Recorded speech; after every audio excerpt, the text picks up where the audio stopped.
今次我哋12 Live 生命見證想同大家分享嘅係 Angela 燃點心中宣教之火嘅故事。喺聖經約翰福音9章4節入面係咁講嘅：趁着白晝，我們必須做那派我來者的工作，黑夜就要到了，那時候就沒有人能做工了。信主超過30年嘅 Angela喺佢人生下半場就踏出第一步，去咗短宣。等佢同我哋分享一下佢嘅經歷啊。講起今次去短宣呢，咁就要講返1年前，我就報咗香港細胞小組教會侍奉訓練學院其中一個課程，就係火種課程。咁裏面呢，就係要求每一個學員呢都要參加一次短宣。咁講起短宣啦，咁弟兄姊妹梗係覺得哇，好屬靈喎，好偉大喎，去短宣喎。咁其實呢，就唔係嘅。我就係好擔心啦，好唔願意啦，又怕咧去到當地唔衛生啦，又唔可以跳出自己嘅安舒區啦，好多嘢擔心，好多嘢忐忑。其實實際咧就好多嘢唔願意咯。咁想過返自己好平常嘅生活。咁及至咧，即係喺短宣訓練嘅第一日咧，我見到有130人咧參與短宣訓練，裏面咧有老中青，少年人咧有7歲8歲。老年人咧有70幾歲，實在咧激勵咗我嘅心智。我覺得哇，佢哋都去短宣喎。咁我信主30幾年，咁我就回想，其實我過往嘅侍奉真係算不得什麼。見到佢哋嘅心智，更加激勵到我自己參與短宣。今次咧去菲律賓短宣，去到探訪山區嘅家庭啦。咁喺裏面咧，我就亦都分享我自己過往嗰4年啦，家庭所面對嘅困難啦。咁裏面不斷就係靠禱告去依靠神啦，並且自己都選擇先求神嘅國和神嘅義。咁我都將呢啲嘅見證啦、經歷啦，同佢哋分享。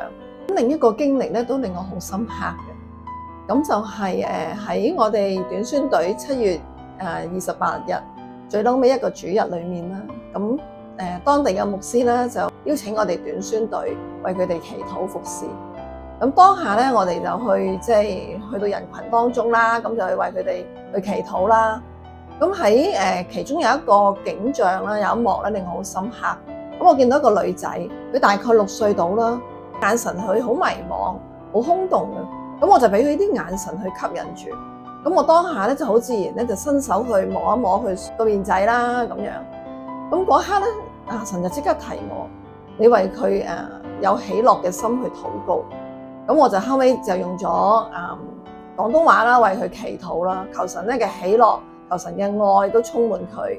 咁啦，希望佢咧喺神嘅話語裏面啦，得到咧力量啦。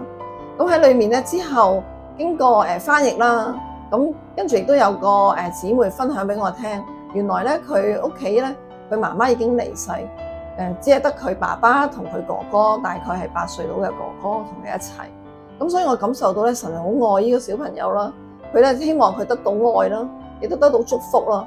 同樣神俾我經歷到咧，就係我自己原來可以透過服侍去經歷上帝嘅真實，並且咧上帝俾咗我份禮物，就係咧為人代禱嘅恩賜。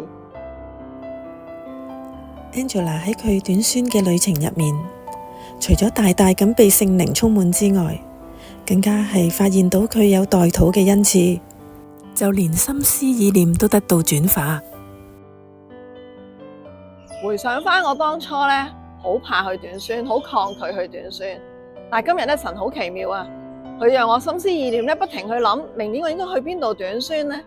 我覺得咧呢個係神嘅工作，亦都咧搞動咗我對短宣嗰點火。佢燃點咗我有呢點火嘅時候，亦都擴張咗我屬靈嘅境界。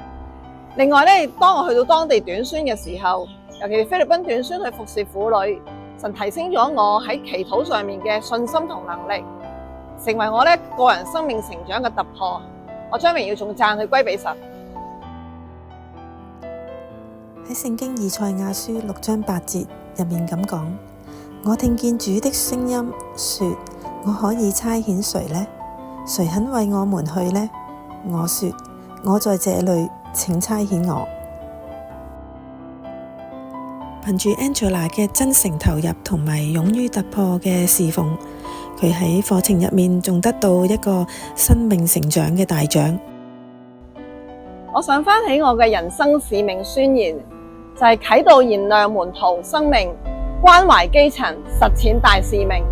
今日上帝俾咗我有一點宣教嘅火，我哋點樣去把持呢個宣教嘅火呢？我哋要把握呢個機會，趁着白日當作主工。我哋都求神去俾我有加勒嘅心志，有佢嘅力量，為主去作工。我哋 Are you ready? Go go go！ 為主傳福音。